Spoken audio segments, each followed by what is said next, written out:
5. Okay, you guys, happy Tuesday, February 6th, 2024. Today is the first day of the second year we're going to try to do this, man.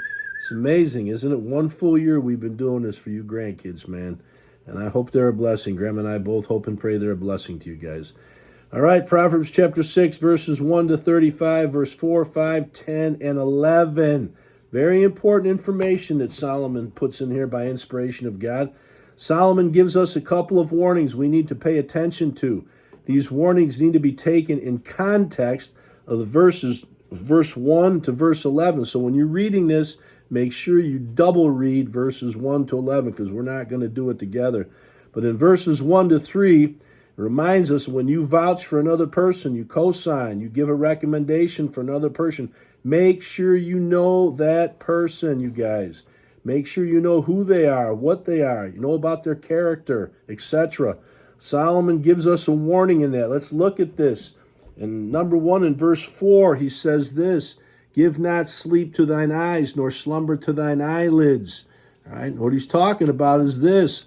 Don't go to sleep on the job. That's the lesson.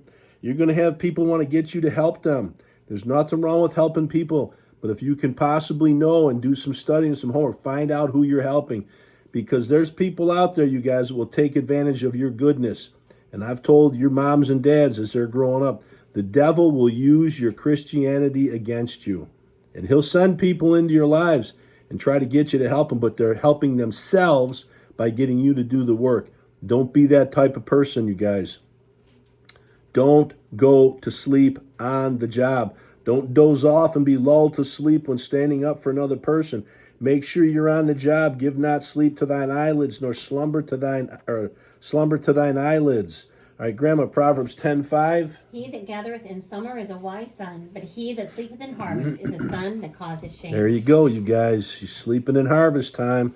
How about Proverbs 20, verse 13? Love not sleep, lest thou come to poverty. Open thine eyes, and thou shalt be satisfied with bread. There you go. Here's another one, Proverbs 23:21. For the drunkard and the glutton shall come to poverty, and drowsiness shall clothe a man with rags.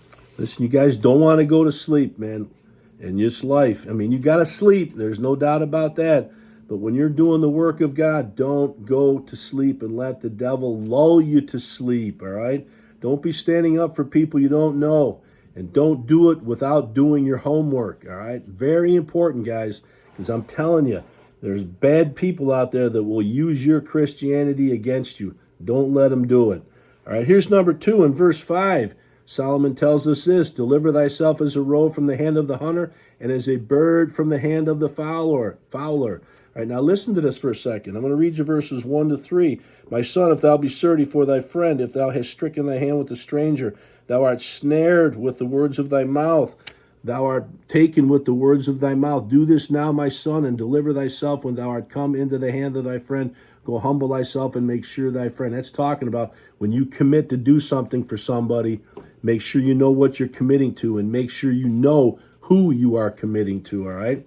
But in number 2 here in verse 5, all right, save yourself a lot of problems, humiliation, hard feelings, bad credit, and run for the hills when you realize that somebody's not who they say they are, you guys. I'm not saying don't try to point them to Christ and don't try to be a blessing to them, but don't let them take advantage of your goodness. It says, deliver thyself from the hand of the hunter and from the hand of the fowler.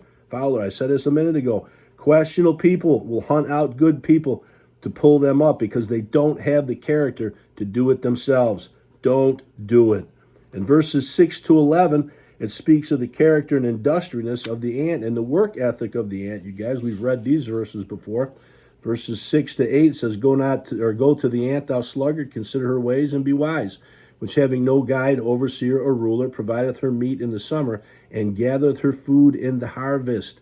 Now we're looking at from verse number 3, from verses 9 to 11. How long wilt thou sleep, O sluggard? When wilt thou arise out of thy sleep? You had a little sleep, a little slumber, a little folding of the hands to sleep. So shall thy poverty come as one that travaileth, and thy want as an armed man. It's very important, you guys, that you try to understand what we're talking about here, all right? That it's talking about the industrious and the work ethic of the ant, because the ant works when it's time to work. Proverbs chapter 30, verses 25, Graham, you got that? Yes, sir. The answer, are people strong? They are not strong, yet they prepare their meat in the summer. All right, now here's the lesson. All right, the first lesson was what? You remember? Don't be sleeping on the job. Number 2, don't be a chump and get taken advantage of. All right? The old saying, fool me once, shame on me. Fool me once, shame on you. Fool me twice, shame on me, because I'm not paying attention. All right, here's number 3. Here's the lesson. When it's time to work, work. Grandma, what's John 9:4 say? I must work the works of him that sent me while it is day. The night cometh when no man can. I must work the works of him that sent me, because the night cometh when no man can work, you guys. Work when you have opportunity to work, that's for sure, especially for the Lord. James 4:14. Whereas ye know not what shall be on the morrow, for what is your life? It is even a vapor that appeareth for a little time, and then vanisheth away.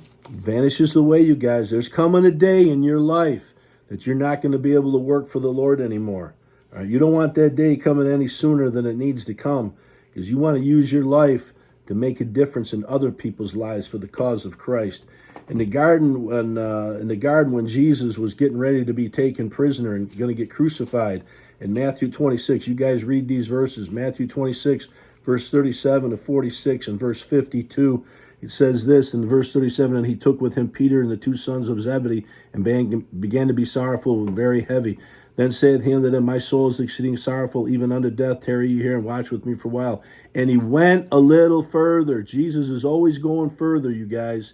And fell on his face and prayed, saying, O my Father, if it be possible, let this cup pass from me. Nevertheless, not as I will, but thou wilt. When he came back, he found them sleeping. Don't go to sleep on Jesus, you guys. Do not go to sleep on Jesus. Stay in the fight. Continue to go forward.